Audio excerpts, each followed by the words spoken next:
up your pom-poms at the 30-yard line and fluff them before the introductions.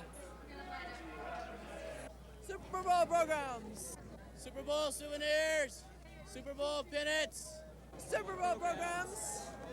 Your Super Bowl programs. Super Bowl 14 pennants. Get your pennants here.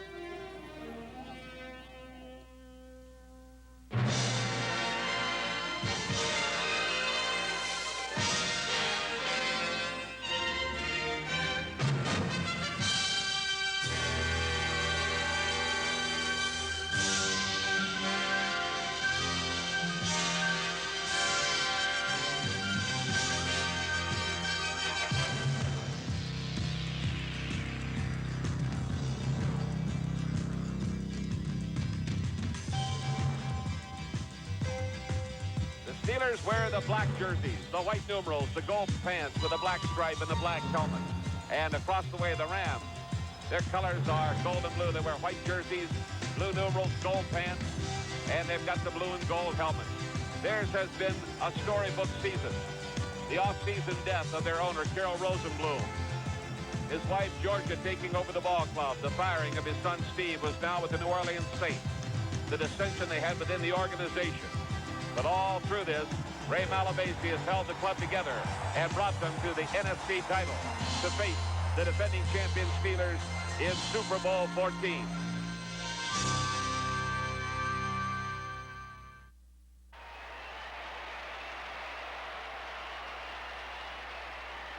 The Steelers and the Rams arrived at this championship game from opposite directions. In the 14-year history of the Super Bowl, never have two teams been so different. The Steelers were the defending champions. They had the best record in the NFL and came to Pasadena supported by the loudest, most loyal fans in all of football.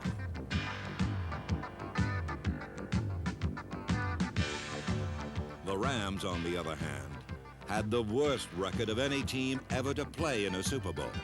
And unlike the Steelers, they looked at their fans with cynicism and indifference. For these were the same people who had booed and insulted them at mid-season when they were hurt and in second place. The Rams came to the Super Bowl with a grim resolve to erase their reputation as a team with no heart and to bury forever their infamous legacy of choking in championship games. Give the pitch to Tyler, holds that ball like a loaf of bread, turns the corner at the 20 to 25. Come get it, that's it, come on, Wendell. Come on, Wendell. That play's gonna break. That play's there. 46F will be there. Dwight White is way down in the game. We blew him out on that, but boy, I'll tell you, 46F is hell. All right. 46F, boy, he took a hole a mile wide. Ferragamo hands it off to Wendell Tyler, looking for an opening across the 50 to the 45-yard line, the 40, look out! Far sideline, 35 to 30, missed by a tackler, the 20, the 15, and down the 14-yard line! Come on, let's go! Wendell Tyler's 39-yard gain early in the first quarter was the longest run permitted by Pittsburgh all year, and it's worth another look. Although he didn't become a starter until the 5th week of the season, Tyler finished the year as the Rams' leading rusher. And this weaving trip through the Steelers set up the first touchdown of Super Bowl 14.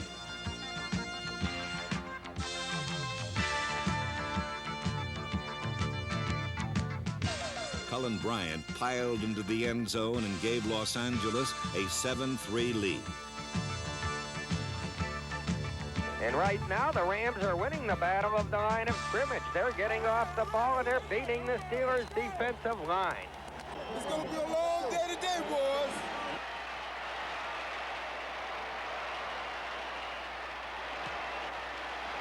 Cromwell kicking from the shadows, booms the ball, a line drive, maybe a chance for a return as Anderson gathers it in at the 2. He's back to the 10 to 15 to 20 to 25. Look out the near sideline, the 30 to 35, the 40 down the near sideline.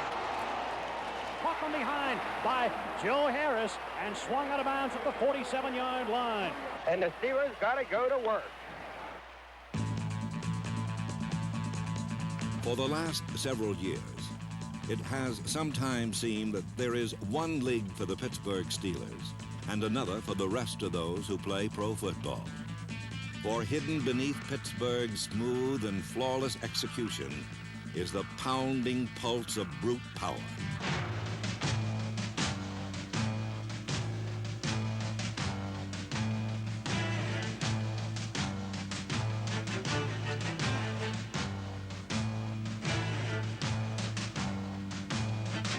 On defense as well as offense, the Steelers breed the conviction in the opposing team that it must play an almost superhuman level of football to have any chance to succeed.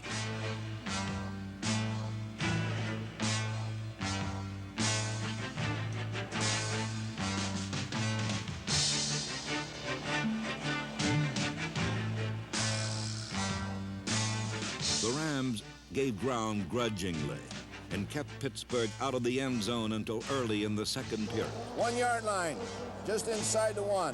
Here it is, the irresistible force and the immovable defense. Pitch the ball to Franco, and he's running wide right, and he goes in for a Pittsburgh touchdown. Blyer was his blocker. He came outside Rocky. There was nobody there. Ah, they made it look easy. Come on, Rod, let's go, you jerk.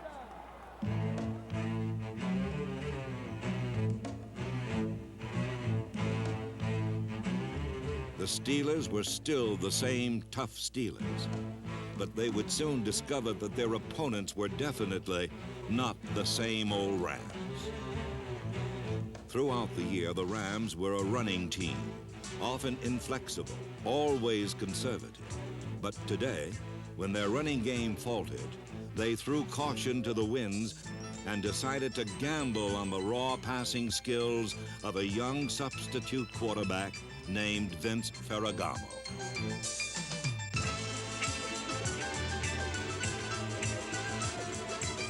Pat Hayden, the Rams' regular quarterback, was injured and watched the game from the coach's booth, hoping that his young replacement would not crack under Pittsburgh's pressure.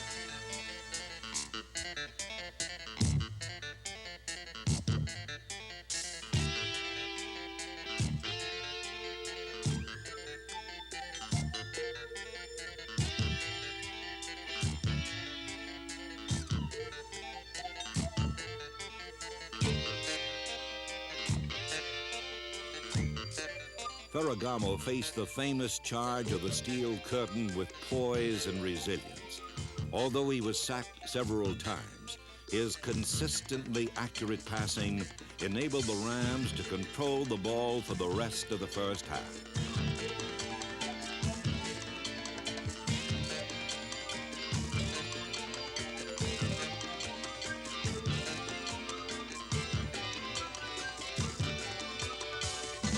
Twice Ferragamo moved the Rams into scoring position, only to have potential touchdown passes bounce off the fingertips of his intended receivers.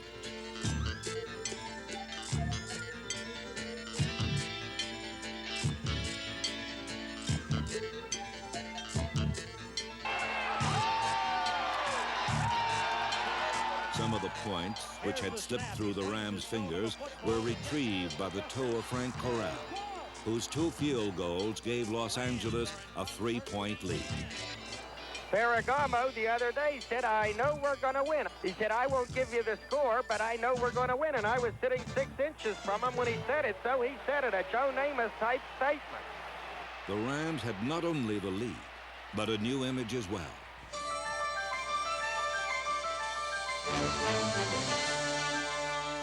A once drab and lifeless offense had taken on a new luster.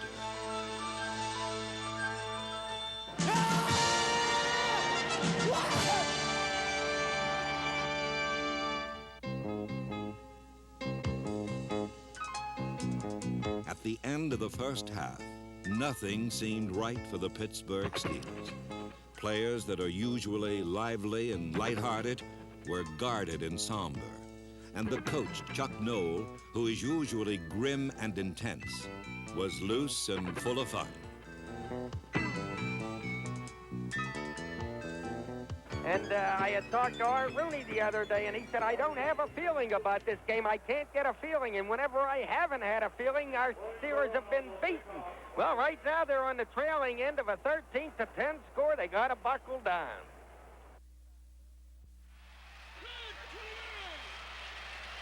Terry Bradshaw began the second half with the same curiously conservative approach he had used in the first half, nibbling at the Ram defense with short, safe passes to his running backs. But then, like a pool hall hustler who has been trifling with his victim too long, Bradshaw suddenly showed his game. He looks downfield, has time, cranks it going, long for Swan! He's got it! Swan, touchdown, Pittsburgh! Bradshaw's pass to Lynn Swan was a concise resume of the Steeler attack, daring and explosive, able to score from anywhere at any time.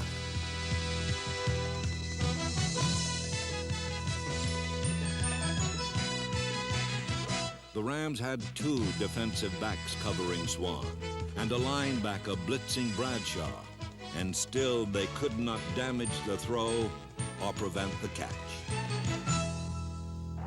Swan takes it for the touchdown. A perfect strike by Terry Bradshaw. I love it. Bradshaw, on his first attempt of the long bomb in this game, has hit Swan for the TD. Well, what do you think about that? The Steelers move ahead, 17-13. Surely this stunning blow, one that has become a Steeler trademark the last two seasons, would finally brush off the pesky Rams. It did not. Ferragamo took a page from Bradshaw's Go for Broke book and hit Billy Waddy for a 50-yard gain.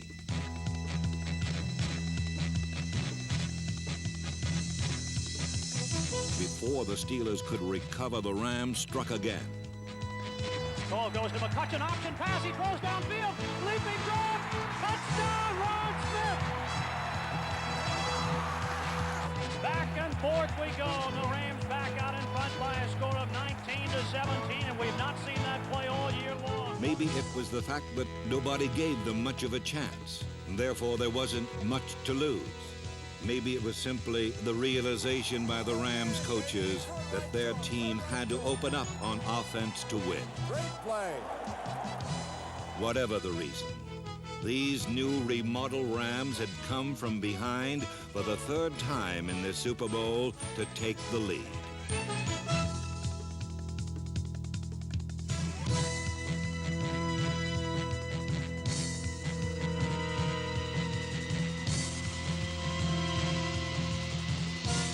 Frank Corral missed the extra point, but the Rams' touchdown had revealed another facet of their expansive new offense, and with it, a 2-point advantage. While the Rams' offense expanded, its defense contracted and tightened up.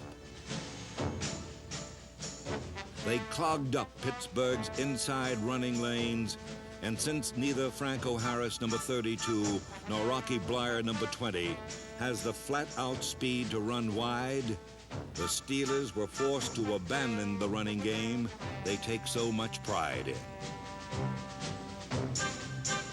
Terry Bradshaw still had Lynn Swan to throw to, but even that ray of reassurance faded when Swan was knocked out of the game by Pat Thomas.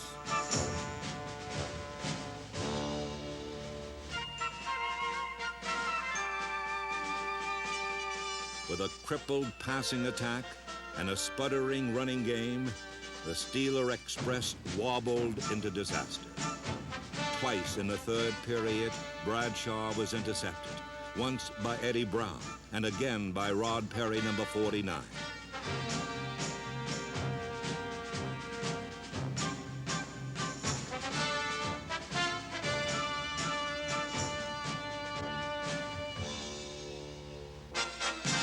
The frustration that had played so much a part of the Rams season now belonged to the Steelers.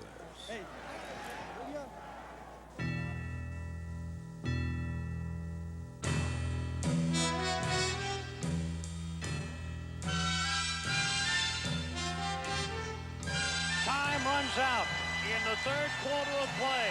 15 minutes of football remain. The crowd on its feet in the Rose Bowl. The score, the Rams 19 and the Steelers 17.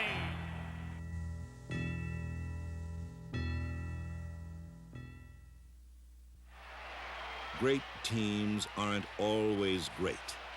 They're just great when they have to be. Bradshaw calls out the signals. Remember, Pittsburgh, the most dangerous fourth-quarter team in the NFL. Now Bradshaw pumping, firing downfield. There goes Stallworth. He pulls it in at the 30, the 20, the 10, the 5, and it's a touchdown for Pittsburgh. On the ball to Stallworth, and Stallworth beat Rod Perry. Oh, did he beat him? And the Steelers fire right back. The pass to John Stallworth succeeded because of a mistake in the Rams secondary. It appeared as if Stallworth had simply beaten Rod Perry man on man. But actually, Perry should have had help from safety Eddie Brown. The Rams employed 5 defensive backs on the play. And Brown, the safety, was responsible for the deep middle zone. But when Stallworth raced through the middle, Brown ignored him and never helped Perry.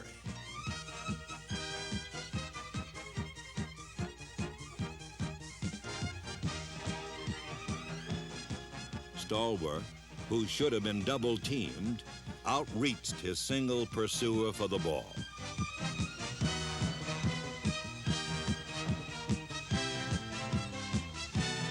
After Stallworth's touchdown, the Steelers loosened up as though the game were over. Once again, they were wrong. The lead changing hands 7 times, and the Rams hope that they have one more chance left.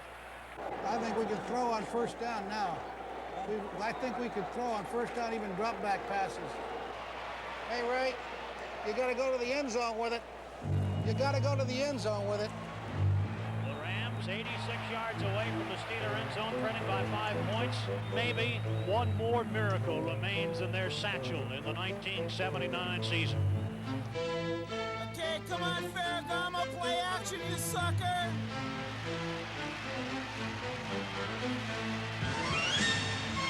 Looking downfield, throws downfield, caught by Drew Hill and on a bound. Let's go! Moving offensive line! The Rams summoned up the heart no one thought they had. Ferragamo tripped up, regains his balance. And slowly fought their way toward the Steeler goal. All right, that's it. We got it. We got it. Here's the delayed handoff to Colin Bryant. 45, 40, 35. He's still listening to the 30-yard line. Fans who withheld their love for so long suddenly poured it out in cheers for a scrappy underdog who refused to give up.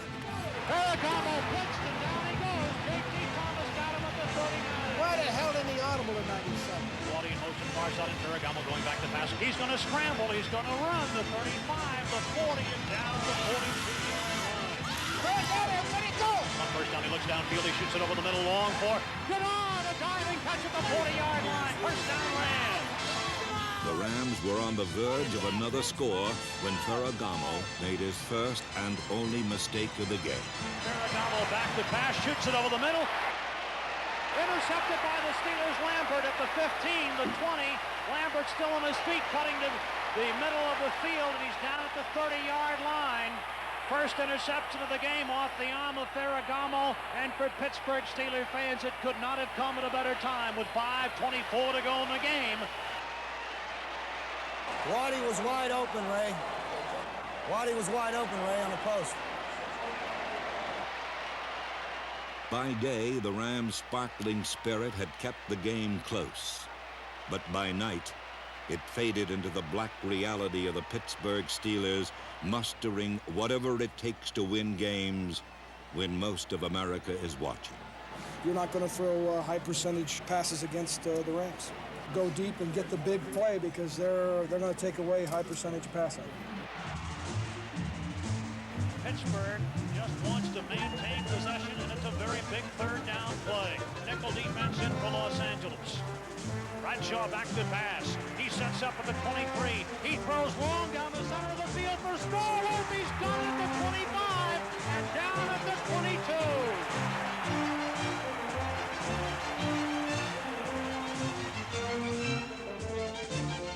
The first long pass to Stallworth had given the Steelers the lead.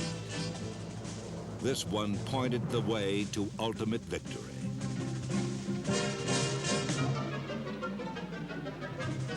And now the Rams' hopes start to dim as Pittsburgh is on their way to another world championship.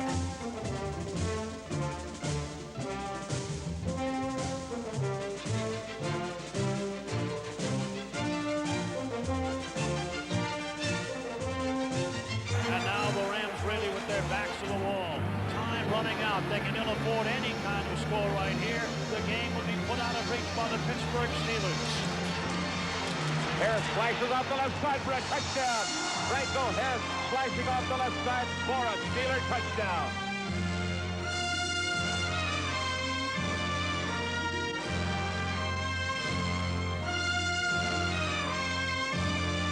Ladies and gentlemen, Super Bowl 14 is history.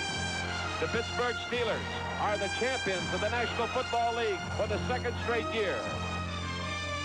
Super Bowl 14 took its shape from the team that lost just as much as the team that won. The Los Angeles Rams earned a dignity in defeat which they had never achieved in victory. The Rams won respect, but the Pittsburgh Steelers won another world championship.